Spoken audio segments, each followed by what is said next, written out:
Tracking stats can be detrimental to your gameplay. If you do this, beware. Here's our opinions on why you shouldn't be using stat trackers. Baby, what's your opinion on trackers? Oh, don't get me started with these people that are using trackers, man. No. I think it's okay. I just don't think people should be completely consumed by certain stats like headshot percentage and et cetera and et cetera. I feel like there's a lot of stats that can like be kind of bad for your mental. And also like don't mean if you're a good player or not. I never had a high percentage when I was competing and I was at the top of my game. I had like a 16% headshot rate when I was like schmeeking out, literally destroying everybody. And there's some people in chat that are saying, I think it tilts you before the game even begins. I agree with that, right? You know, other things that will pop up is your win percentage. So we're playing Icebox right now and your win percentage is 50%. So that means half the time you're going to win. You're putting this into your brain right away, right? And, you know, one of the things that I do and focus on a lot is mental toughness. And I do this a lot with my students that do premium, stuff like that. And right away, I'm like thinking, I'm telling you, like, you know, this is going to mess with you right away, right? I'll give you an example of something that might happen in the future. What would you do if you saw tens was on the other side of the team? What would you do? How would you react to that? I would definitely FF by round 5. Yeah. I think he just proved his point. Yeah. Now, the perspective for, you know, Babybay and myself, if I saw tens there, I'm excited. So that's the difference between you and me in mental, because I'm going to be playing against a person who's going to be punishing me for the mistakes that I make. And I know that they're a high quality player. So eventually I want to be playing against those people anyway. So I'm excited about that. Long story short, when you look at trackers, you start telling yourself all these kinds of stories. You lead a lot of risk, and the risk is involved in that your mind is telling you a story, and then oftentimes that will end up coming to light because you believe it. There's a saying I live by. If a man believes they're going to die today, they will often find a way to make it happen. It's facts. And also, there's like actual teams in VCT that are struggling with this. So even pros struggle with this mentality. And it's crazy. Like, look at Cloud9 with the playoff curse that they have. But also, Emmy was telling me, he was their coach, that Cloud9 also struggles with, oh, we can't win first maps. You go into with the mindset of this, like, it's surely gonna happen, bro. It's just not, it's you kind of speak things into existence. I'm a big believer of like manifestation and stuff. Yeah. And if you already have the mindset that you've lost, or whatever it may be, in this case, it's like you're seeing a stat, oh, I only win this map half of the time. It definitely affects your subconscious, there's no doubt. And I can see like people like Tens probably having to deal with stuff like that, because anytime he played poorly, the entire community is getting on top of him for stats and all that other stuff. So like you have to have incredible mental toughness to be able to deal with all that kind of stuff.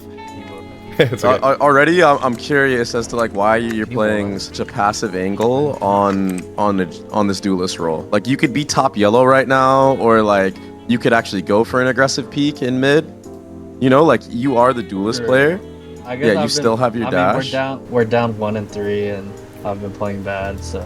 Yeah, so if you're a duelist main, right? So exactly what he's writing on the screen. Like, it doesn't matter what is happening. Like, it doesn't matter if you're playing like complete garbage, bro. You just gotta keep forcing yourself to go for the plays, because it is your job. And also, like, playing a passive angle like this isn't gonna really help you get out of that. You know, like, you're gonna need to peek and get that kill for you to like get things going again. I want to chime in with mental a little bit here. I'm going to give you something you can write down. 1 frag, 1 round, 1 game at a time. Write that down. This is what we call a mantra, and it helps you get more associated with the here and now. Because what ends up happening is there's past mindset, there's present, and there's future. Past mindsets tend to be more depressed because we're thinking about mistakes and things that we do and all this other stuff, and it can affect the current moment, and it can also affect the future. If we're too busy about the future in our mind, we get into anxiety. So anxiety happens a lot in ranked when we're about to queue. You ever had those fears about, oh, I'm going to lose my rank, or I'm going to play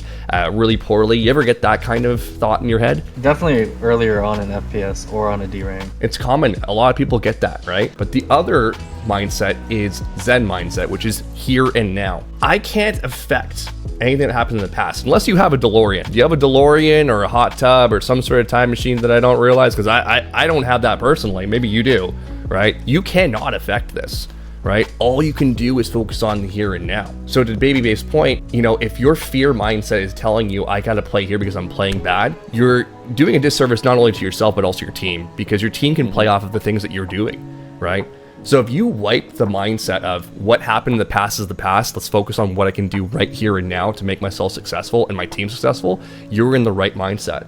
So the reason why I say one frag, one round, one game at a time is it gets you back centered on what needs to happen right here. Another mantra you can write down is every round is a brand new game. And you write this down, like put a sticky note right over here, and you just write that down and you read it at the beginning of the round. 5 seconds before the round starts, every round's a brand new game.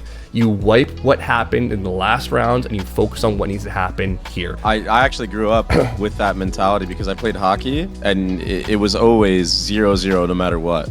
Whether we were up 3 goals to 0, whether we were down 1-3, whatever it was, we always went into every single shift. Oh, 0-0, every single period, it's 0-0.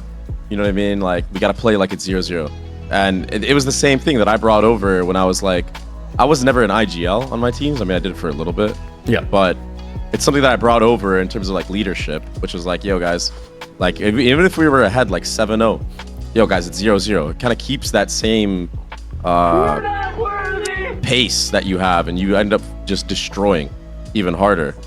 Or if you're down numbers, if you're down like rounds, you can actually come back faster.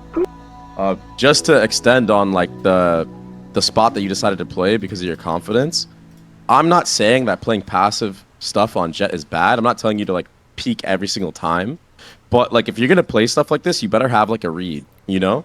Like, you better have a read. Yo, they've been going mid to B, so I'm going to play on this little off angle, wait for them to walk into my crosshair, right? Like, that's okay. Like, it's not a bad thing to do this play that you're doing, but you need to have intent when you're doing it, not just be in here because of what w0rthy is talking about, which is, oh, I've had a bad couple of rounds, right?